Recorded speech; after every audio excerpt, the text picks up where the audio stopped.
ओम परतत्वे सदा लीनो रामकृष्ण समाज्ञया यो धर्म स्थापन रतो वीरेशम तम नमाम्यहम. We have been studying here Swami Vivekananda's Rajoga, and we are studying the preface only up till now in the last two classes, and we have seen up till now that each soul is potentially divine, and the goal is to manifest this divinity within by controlling nature, external and internal. We have seen this. External nature means our physical habits, internal nature means our habits of the mind, and control does not mean stopping but directing properly. By that, the divinity will be manifested, which is our real nature. Do this. That means practically the sadhana has to be done. Do this either by work or worship or psychic control or philosophy, by one or more or all of these, and be free. So we have seen that there are, so to say, four main faculties in man: the faculty of thinking, feeling, will positive and will negative, or thinking, feeling, will, and faculty of self-control. And correction has to be applied in all these, and all these have to be used to purify the mind, by which the inner power of experiencing supersensuous truths will be awakened. And that is the instrument for realizing the higher truths. And then he says, by combination, by harmony, by utilizing our thinking, feeling, will as much as we have in this direction. And so he says, by one or more or all of these, and the goal is put to be freedom. And this is the whole of religion. What we feel as religion, doctrines or dogmas or rituals or books or temples or forms, are but secondary details. The difference between doctrines and dogmas, do you understand?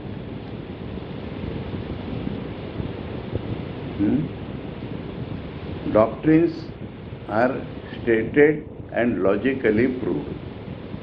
It has a logical basis. That is called doctrine. And dogmas, there is no explanation. You must follow this. That's all.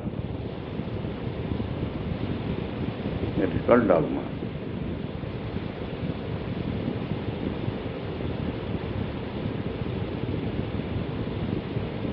Rituals, we know. Books mean shastras.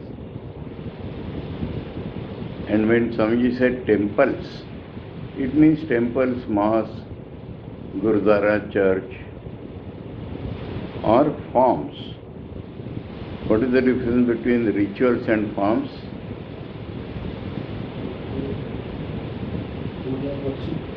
When we read anything, we must critically understand it, the words. Ritual is a fixed set of whatever, puja, homa, fixed set is there. And forms means all the external things associated with religion. For example, when you go to the temple, you will have to open your shoes outside. You have to sit in such a way. When you go to church, you have to stand up, kneel down. All that is called forms of religion. And Swamiji does not condemn that these are useless. He says they are secondary details.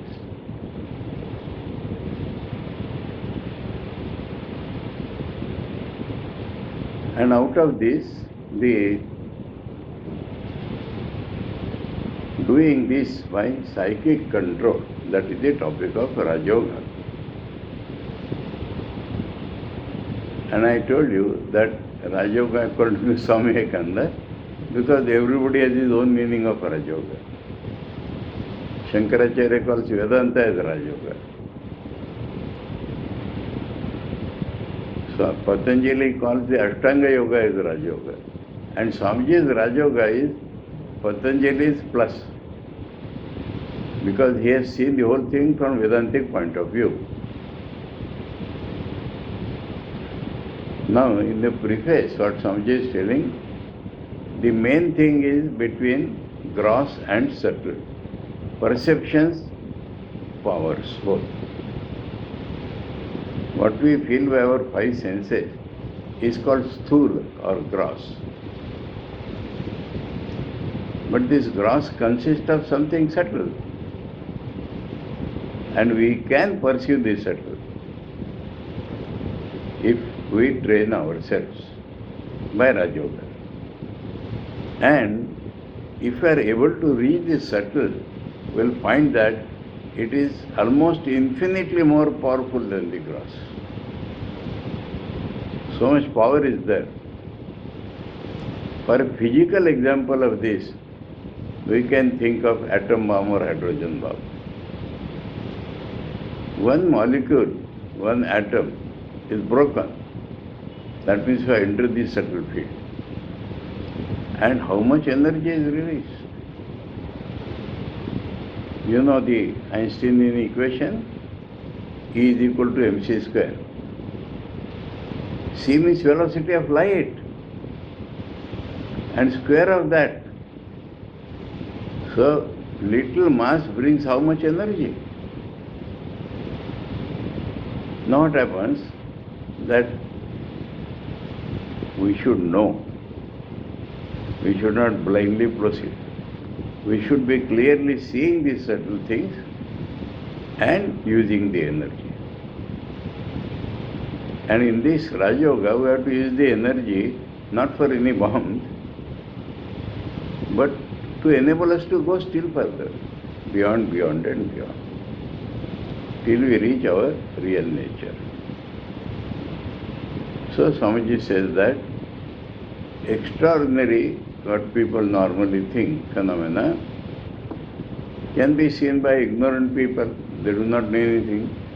Superstitious people, they immediately will attribute it to some divine being beyond the clouds. And frauds is frauds only. And fraud means most of it is imitation. But there is something real about it. And we have seen an example from Swamiji's own life. That in South India, he visited a person with a group of friends. And they took out all his clothes and gave him a blanket themselves. And from within that, he was producing whatever you ask. I want to eat sweet, he does it. I want this. And in the end, he produced, Swamiji says, rose flowers where dewdrops are there, fresh rose flowers. Then, spiritually, we do not deal with this much. But spiritually, if you want to understand this, in the Leela Prasanga, Sri Ramakrishna is the great master. Swami Vivekananda is describing to Sardan Swami and Ramakrishna Swami about Sri Ramakrishna. That he used to, no, externally we see Narendra, but there is an inner personality which is subtle. Sri Ramakrishna used to draw that personality to Dakshineshwar. And after teaching, because that personality could learn, after teaching so many things, he used to send it back to Swamiji's room in Shimla. And Swamiji has commented, comparing with Chaitanya Mahaprabhu, Dakshineshwar Gorara sab kichu korte pare. These Dakshineshwar Chaitanya can do anything. So how much power is there? Now, two paragraphs we read. One is about the existence, and second is that they have been studied. For thousands of years, studied, investigated and generalized, And the practical result is the science of Raj Yoga. So Raj Yoga accepts. It says there is nothing extraordinary, gross and subtle, that is the difference. Now, the practice of Raj Yoga will lead to the acquisition of the more subtle perception. That is the first result we will get. Now we come to the third para.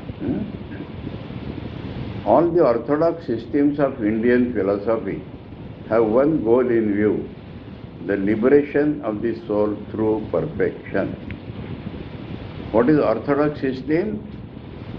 Those who believe Vedas to be the real source of knowledge. That is orthodox. And Sanskrit term for is astika, astik darshan. And by astika we do not mean the faith in God. Remember this. Because Sankhya is an astika darshan, it does not believe in God. So astika or orthodox, what does it mean? That we do not experience, the rishis do experience. That is orthodox. So, all the orthodox systems of Indian philosophy, you know the names?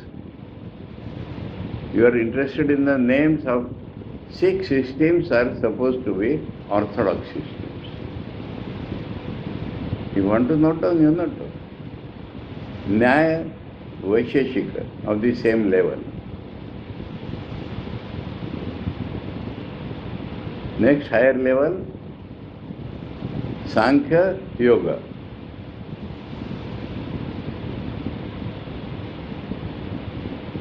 And the highest level, Mimamsa, Vedanta. Higher and lower means how much they believe in the Vedas.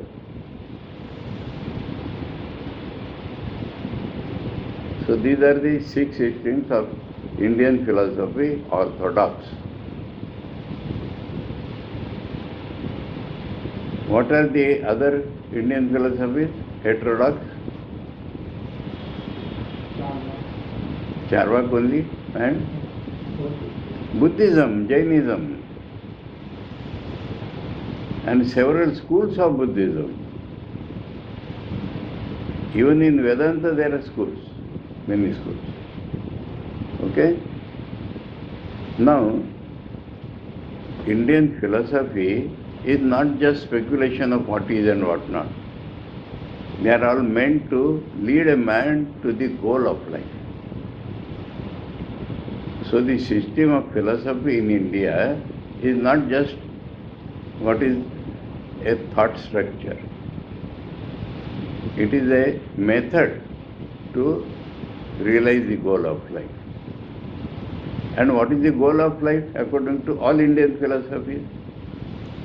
Their view about that goal will be different, but the name will be same. Mukti. But here Swamiji has added one word. Swamiji says what he says. Liberation of the soul through perfection. Very important, very important. Because somehow, personally, now if you understand the real idea of freedom, nice. But generally, liberation or freedom is thought of, I will not be born again. To my mind, it does not appeal at all. Straight away I am telling. If freedom means freedom from all the bondages which I have, and the bondages are from imperfection. Because I am imperfect, so I have desires. And because I have desires, I will have to be born again. Because of the desires, I am pulled here and there, whether I like it or not. So this is the idea of bondage. And so, what we have to get? What is the source of bondage I told you just now? Imperfection. Suppose we become perfect, then there is no bondage. And this appeals to me maximum. Now, let us dwell a little upon this perfection. If a man, a brahmachari householder, anybody, I am better than my neighbor, that will not do. Give me an idea of perfection. Think of some, you have heard of Jesus Christ? You have heard of the Sermon on the Mount? What appeals to me maximum? Jesus said, "Be thou perfect even as thy Father in heaven is perfect." Each religion has its terminology. Father in heaven means God. About God, we have an idea of perfection or not? Understood? So Jesus says, "Be thou perfect even as thy Father in heaven is perfect." The perfection which we associate with God, that is what we should achieve. Then automatically we are liberated. Automatically you are free. Now in practical life, give me an idea of perfection.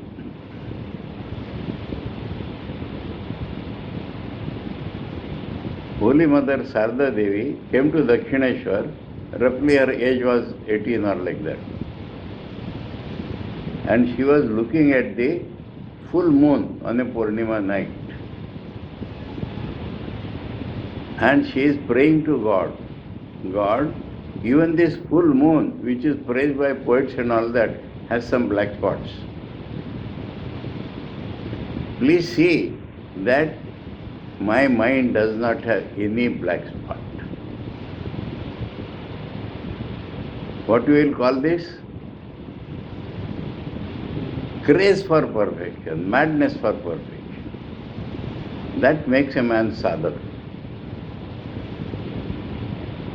Understood? It has the negative and positive connotation. That means anything which we think as imperfect, defect, want, absence, that should not be there. And whatever we think a man should possess, should be there in full. Full. Now conceive of a man having attained perfection. What does he want? Want is an imperfection. So he does not want anything.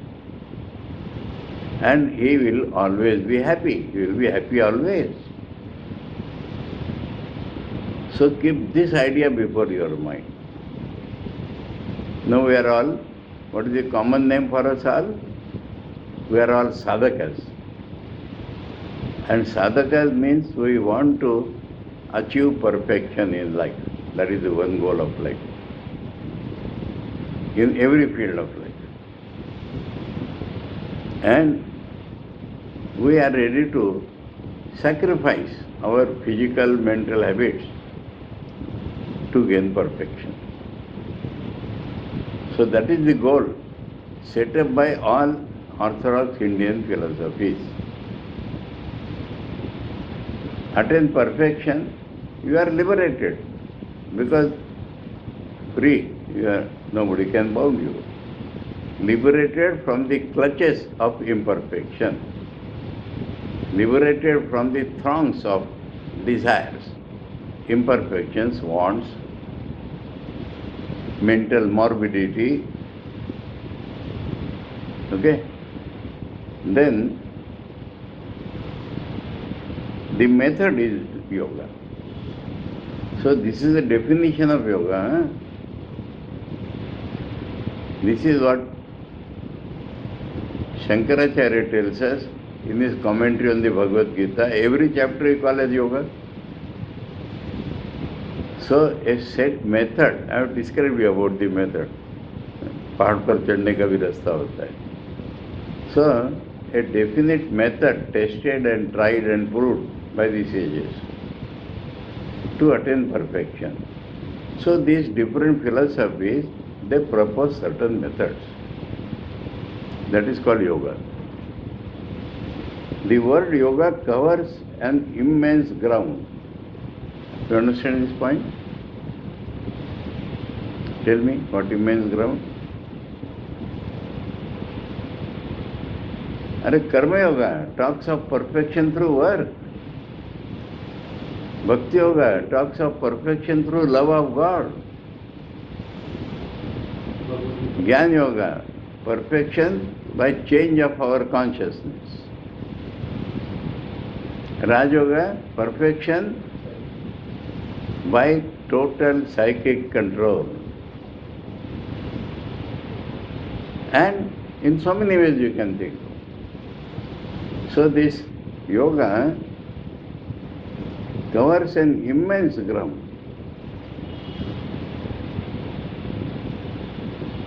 But both the Sankhya and the Vedanta schools point to yoga in some form or other. Out of the 6 systems, Swami has chosen the 2 because they are sufficiently high. In Nyaya and Vaisheshika, the idea of perfection is very poor. And Yoga Swamiji has not talked separately because Yoga and Sankhya are almost same. And the highest 2 which I told you, that is not highest actually. Why they are called the highest is, they believe in Vedas fully.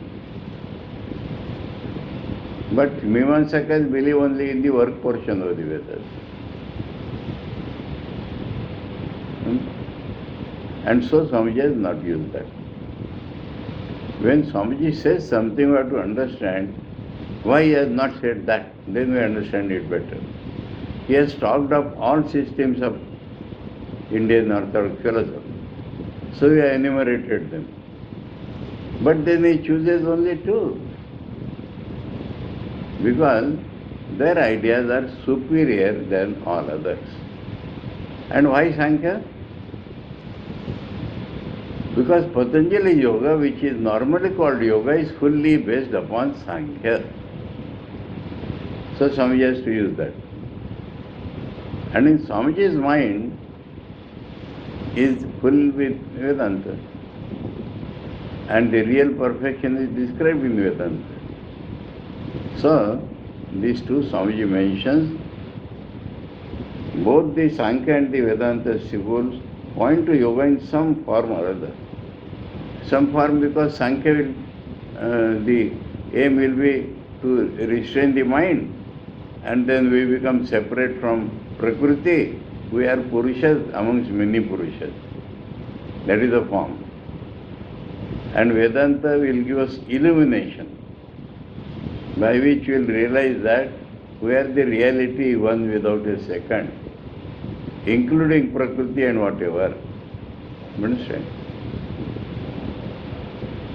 Now, the subject of the present book, Swamiji is coming to the exact subject. The subject of the present book is that form of yoga known as Raja Yoga. He has already refined that Raja Yoga, the subtler, through psychic control. And the aphorisms of Patanjali are the highest authority on Raja Yoga and form its textbook. Now, Vedanta does not describe this Raja Yoga to the required details. So we have to shift to Patanjali. And I told you in the beginning, Patanjali's book is textbook. But textbook, what we understand? The scientists do research, new discoveries. And then a man comes and puts it in such a systematic form that we can learn. That is called the textbook. So Patanjali has, as Swamiji has said, thousands of years researches were going on in India, and Patanjali has presented a textbook. Now, beauty of Patanjali I will tell you beforehand. Patanjali, observation, we have said, observation generalization. If he has observed a man through bhakti has realized God, he will tell that also. His method may be different, Patanjali's method may be different. But if some other man has gone through some other process and got perfection, Patanjali will mention that also. So textbook, generalized textbook. Now highest authority simply because you don't have any other authority. You understand? So Swamiji has to study that. The aphorism you understand, short expression. The other philosophers, though occasionally different from Patanjali on some philosophical points, have as a rule acceded to his method of practice and decided consent. What he means here? Vedanta. And he clearly tells that philosophically there is difference between Vedanta and Patanjali. But methods of Patanjali, unless we control our mind, no illumination would come. So the psychic control is important even in our karma or bhakti or anything. And so our ideas are different. But the methods which Patanjali describes for control of the mind is accepted. And so this Rajayoga Swamiji studied. And we have again and again seen that Swamiji has his own view on that Rajayoga about many things. Patanjali's definitions will differ, Vedantic ideas will differ, but the methods are accepted more or less. The first part of this book comprises several lectures to classes delivered by the present writer in New York.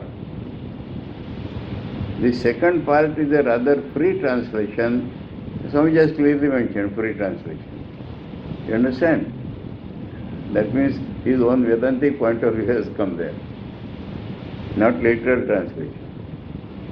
Of the aphorisms, sutras of Patanjali, with a running commentary, effort has been made to avoid technicalities as far as possible and to keep to the free and easy style of conversation class. In the first part, some simple and specific directions are given for the student who wants to practice. The full practice may not be described, but some simpler things are given. But, this is printed in italics to show emphasis.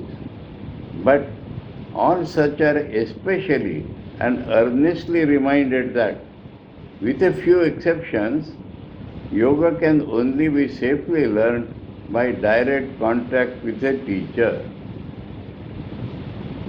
What are the few exceptions? Avataras. Few. Otherwise you have to learn from a guru.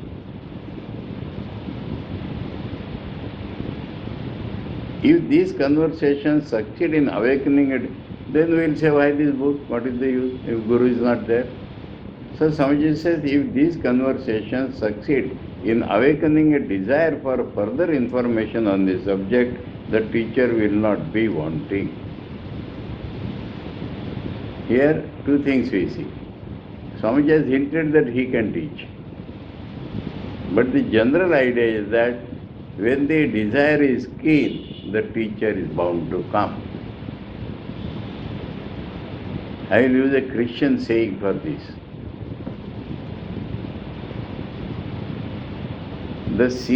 Their language one has to understand. The seeking sinner meeteth the seeking Savior. We call sadhak, they say sinner. We say Guru. They will say savior. So if the sadhak is searching for a guru, guru is searching for the sadhak. So if you are real sadhakas, guru will come. So the gap, that means Swamiji says without the teacher, nothing will happen. Then we want a teacher. You be a sadhak, you will get a teacher. But don't practice without a teacher. Except the simple things is Swamiji has proposed. Now, important point. The system of Patanjali is based upon the system of the Sankhya. What is the system of the Sankhya? Main points. That we, our real nature is that we are Purushas. And Purushas means consciousness. Our present personality consists of matter and consciousness. But this consciousness is not our, matter is not our real nature. And the matter is real, but not our real nature.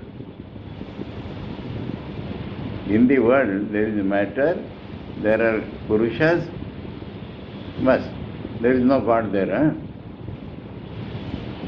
Purushas and matter. And all the world we see is matter.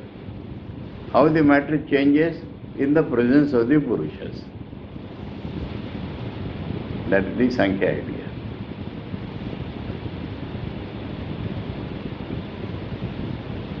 And in comparison, what is the Vedantic idea?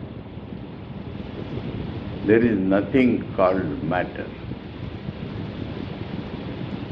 There is one God, one reality. From its own, like the spider, from its own, it makes this world. Rather, he himself becomes this world. Rather, I am deliberately using this word. Rather, he appears as this world through names and forms. So, though people say that after Sankhya next step is Vedanta, a big gap is there. We may say Sankhya is dualistic or pluralistic. So many realities are there, na? Two categories. Consciousness, one category, matter, another category. Consciousness, many, so plural. And Vedanta, non-dual. Understood? Then, Patanjali, slightly different. That's how Swamiji is telling. The system of Patanjali is based upon the system of the Sankhya. The points of difference being very few. That means there are certain points of difference. The two main important differences are, first, that Patanjali admits a personal God in the form of a first teacher. You understand? I have given you the aphorisms on this point. So he is the first teacher. He is not the creator of the world. He is not the sum totality of souls. By the word God, we should not be deluded. The God of the Bhaktas, the God of Vedanta, with that we should not mix up here. While the only God the Sankhya's admit is a nearly perfected being temporarily in charge of a cycle of creation. This you know, Sankhya? No, when the creation is going on, that means Sthiti. World has been created and it has to run for some time, then it will dissolve. No, somebody should be there to organize or not. That they have to admit. By observation they have found out that unless there is some manager of this world, he may not be the creator or destroyer, but he is the ruler. Unless there is a ruler, the world will not go on in this way. an orderly way, systematic way. Now who is? They say that in previous life a man was doing sadhana and the time came when he could have been liberated. But a desire arose in his mind, unselfish desire, that I should do good to this world. I should take care of this world. I should properly direct this world. So in the next cycle, he is given the charge, you do this now. Understood? This is the idea. No permanent God. Understand this point? You want the name of that God, Sankhya? Right now. Kalpa Niyamak Ishwar. Kalpa Niyamak Ishwar. Kalpa means one cycle, from creation to destruction. Niyamak, ruler. God who is temporarily in charge of ruling this world. In the previous life, he is called Prakriti Leen. That means we are using a certain part of the Prakriti. But he, by sadhana, can use the whole Prakriti. So he is merged or identified with the whole Prakriti. That's called Prakriti Leen Purusha. And this Prakriti Leen Purusha in the next cycle or this rules over the world. That is their idea. Because in their system there is no permanent God who is the creator. There is no sum total of the soul because all souls are different. But yogis feel that there has to be some teacher. Sankhyas feel that there should be some ruler. Okay.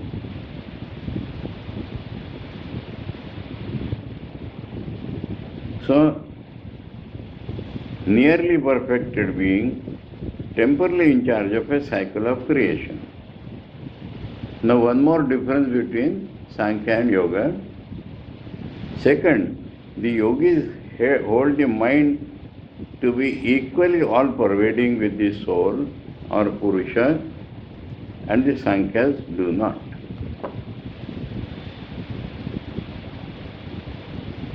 Our body is limited, but our mind, though at present limited by the body, is actually all-pervading. This is what yogis believe. Like the soul, that means our Atman is all-pervading. Now here some difficulties arise, I must mention that. If my soul is all-pervading and your soul is all-pervading, how can two all-pervading realities be there? No reply.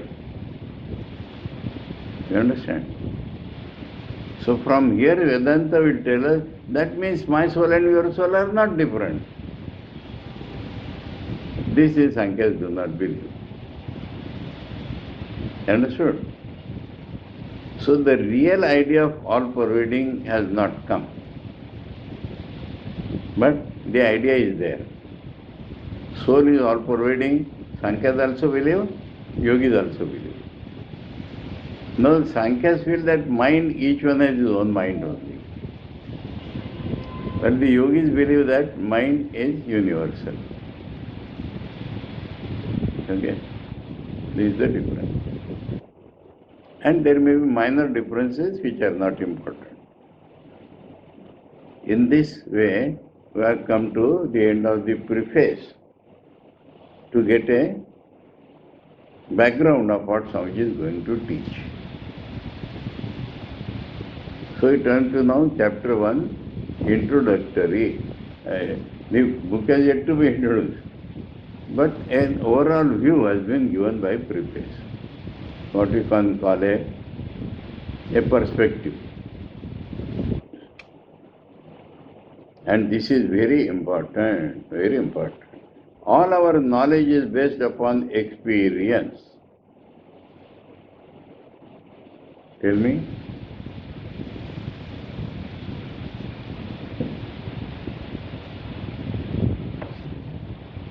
No, we find knowledge, people inform us who have no experience. But we feel it is knowledge, is it not? But at the root, somebody has experience, then he is talking to me. So, all knowledge is based upon experience. Now, sometimes people imagine something and tell me. But that cannot be knowledge, that is imagination. Unless somebody has seen, knowledge cannot come. Now the point Swamiji will try to tell us is that somebody has experienced, you believe. Swamiji, I am not ready. If somebody has experienced it, he should tell me the method by which he has experienced, and I will experience. Then it will be my knowledge. All knowledge is based upon experience, but some knowledge on somebody's experience, and I believe he should show me the method by which he has experienced, and if I follow that method, then I will also experience. That is our knowledge. Okay? Now Swamiji has to show this. What we call inferential knowledge, in which we go from the less to the more general, or from the general to the particular. You understand this logic? Has experience as its basis. We see a crow is black, another crow is black, another crow is black. We generalize all crows are black. We have not seen all the crows, but we have seen some crows to be black. So this is the experience. And from particulars we have gone to the general. One funny story I will tell you about it. I will mention the author. Vinoba Bhave's book I read. A teacher is telling philosophy or this logic, inductive or deductive. He says, all men are mortal. Socrates was a man. So Socrates was mortal.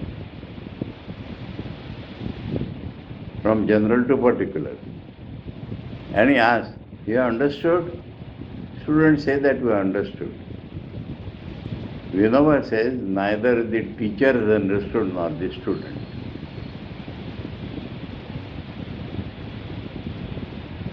All men are mortal. I am man, so I am mortal.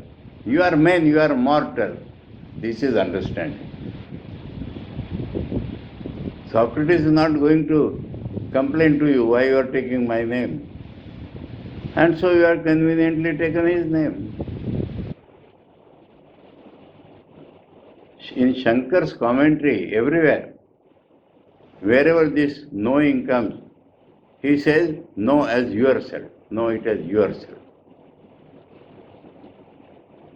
So this is the very great difference. Inferential knowledge, Socrates was mortal. What has happened to me? So, but I have shown you general to particular. Has experience as its basis. We have seen people dying. We have seen all people dying. Okay. So experience is the basis. What is this called in inferential knowledge in Sanskrit, you know? Anumana praman. Anuman. Anu means following. That means you have some direct experience. Following that you get some knowledge. You have seen there is smoke on the hill. That you have seen, direct knowledge. From that you infer there has to be fire on the hill. Because you have seen in your house or anywhere, wherever fire is there, smoke is also there. How do you say wherever? You have seen. You understood? And so when you see smoke, you infer fire. But it is based upon your seeing the smoke. So inferential knowledge is based upon pratyaksha praman in the end.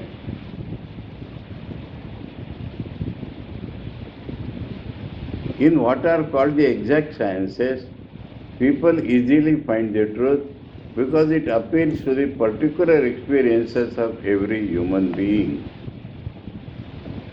Why people believe in science? Because it deals with gross subjects. And that gross experience I also have.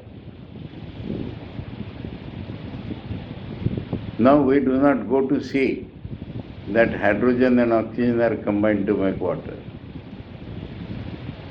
But when the scientists tell that, oh, understood? He has experienced, it is enough for me. I could have experienced that. So the possibility of my experience automatically comes because it is a gross experience. And that is why we quickly believe in anything which science tells. Anything. How many people have gone to see E is equal to mc square? And these days the scientists talk of black holes and white holes but because it is gross, the possibility of experience comes to my mind. And so I believe. Now one word Swamiji has used here is exact sciences. What are the exact sciences? Physics, chemistry, engineering. Exact means if you send a ball by this velocity, it will reach such a place. Exact. They send rockets and yans to Moon and Mars. Exact science. What are the non-exact sciences? What we call social sciences, politics, this king did like that. Exactly it will not be like that anywhere. Society, this Brahmin Kshatriya, you understand this difference? So in exact sciences, the reference is made to some gross experience which appeals to us immediately and we believe that blindly. But it does not appear to be blindly. Because we could have experienced that. In what are called the exact sciences, Swamiji's terms if you go, Swamiji does not believe they are exact. In what are called exact sciences. I was about to tell you that. These days, all sciences are based upon probability. You know that? Small example you give me. A watch is there, what you call digital. And it gives time more exact than pendulum and all that watches. Now it is based upon an electron is moving around the proton. And 9 times or 10 times it has gone through this orbit. 1 out of 10 times it jumps aside. Which one? We don't know. You understand this point? So where is exactness?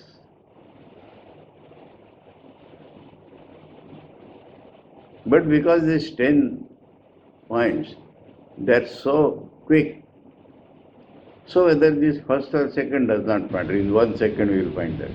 Correct. Shall I give a joke on this to understand? Medical science. One person went to a surgeon and he said that You have to be operated. But will it succeed? He said, yes, yes, surely, 10% you will succeed. But he says, what is your, science says, what is the proportion of success? He says 1 in 100. Then how do you say that you will succeed? Because 99 have gone in my hands.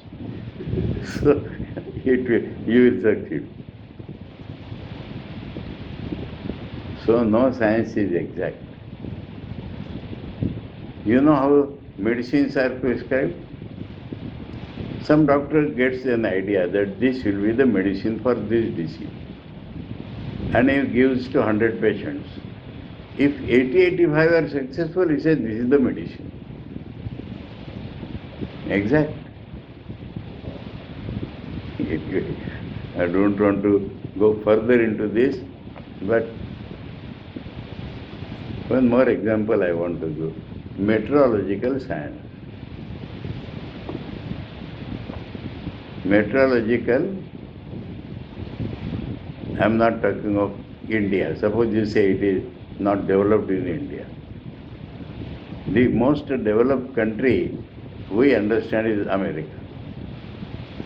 Now one of my friends was there, and in a particular year the snowfall was excessive.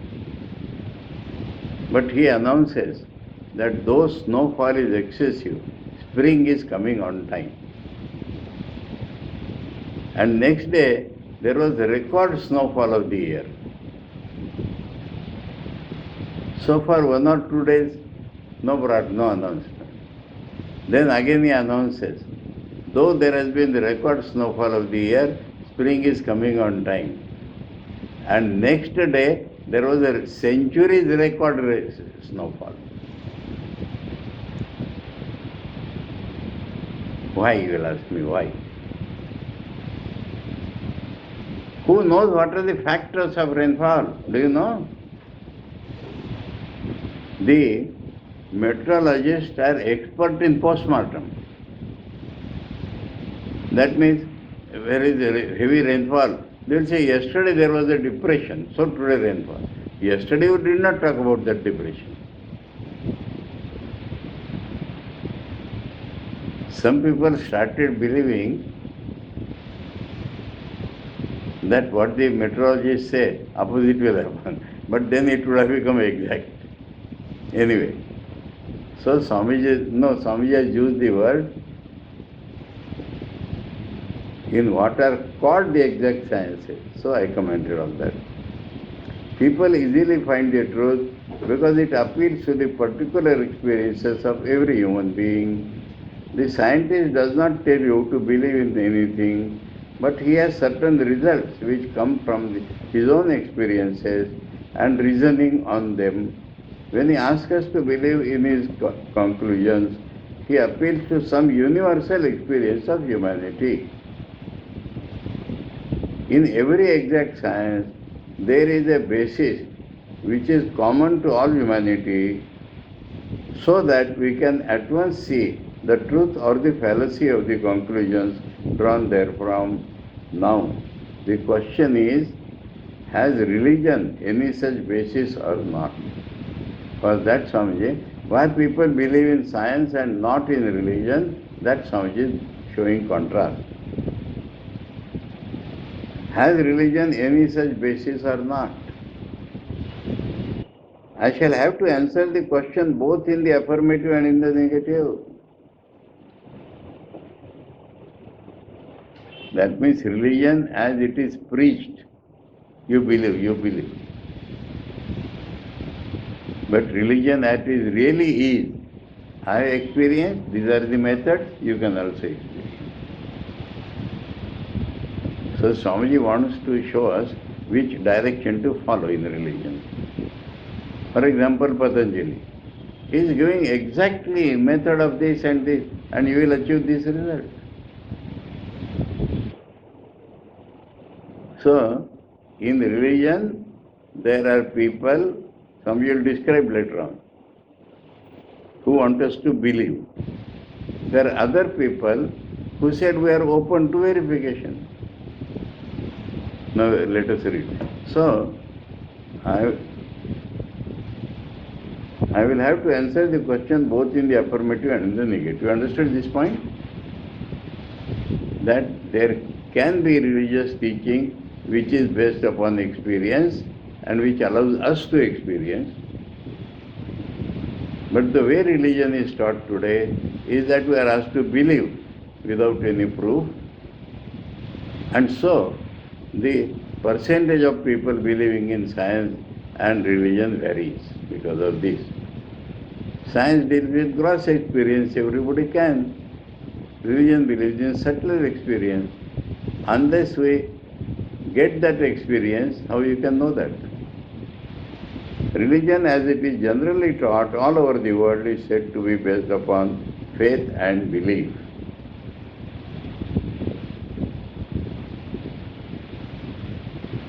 And in most cases consists only of different sets of theories. And that is the reason why we find all religions quarreling with one another. If they would have been based on experience, they would not have quarreled. If they would have based upon experience common to all humanity, they would not have quarreled. But they believe. I believe in Christ. I believe in Muhammad. I believe in the rishis, without seeing how it has come, what experience they had, what method they had followed.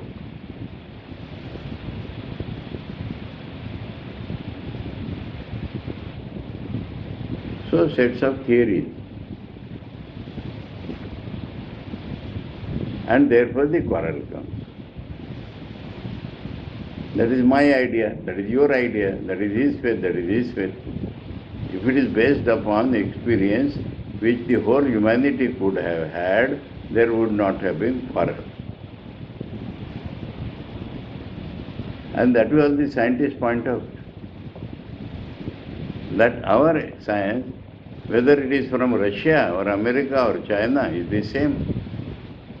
And your religion from this country and that country are so much different, how to believe? Because we are told to believe in the theories. And Swamiji says that is no man. I won't like. These theories again are based upon belief. One man says there is a great being sitting above the clouds and governing the whole universe, and he asked me to believe that solely on the authority of his assertion. You know, especially the most dogmatic religion, Islam.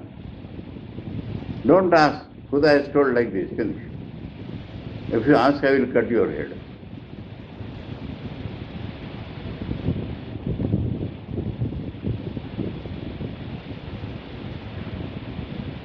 In the same way, I may have my own ideas, which I am asking others to believe. And if they ask a question, I cannot give them any reply. If they ask a reason, I cannot give them any. This is why religion and metaphysical philosophy have a bad name nowadays. Metaphysical means beyond physics. Let me tell you one joke and stop today. We will go into the regular thing, but we should cover the ground very carefully. That is why. One Christian preacher, you know their idea of creation.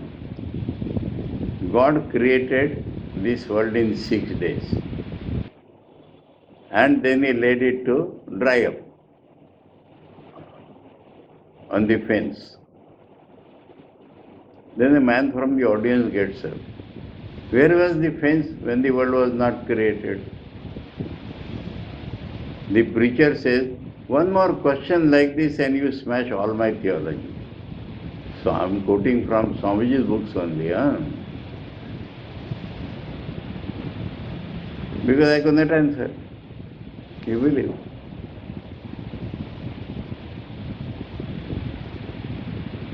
Metaphysical philosophy means what is beyond matter. Every educated man seems to say, oh, these religions are only bundles of theories without any standard to judge them by, each man preaching his own pet ideas. Nevertheless, time is over, huh? There is a basis of universal belief in religion governing all the different theories and all the varying ideas of different sects in different countries. Going to their basis, we find that they also are based upon universal experiences. Universal means which anybody can have. Okay? We'll continue. Om Paratatve Sada Lino Ramakrishna Samagya Yo Dharma Sthapana Rato Viresham Tam Namamyam. Om Shanti Shanti Shanti. Hari Om Tat Sat. Shri Ramakrishna Arpanam.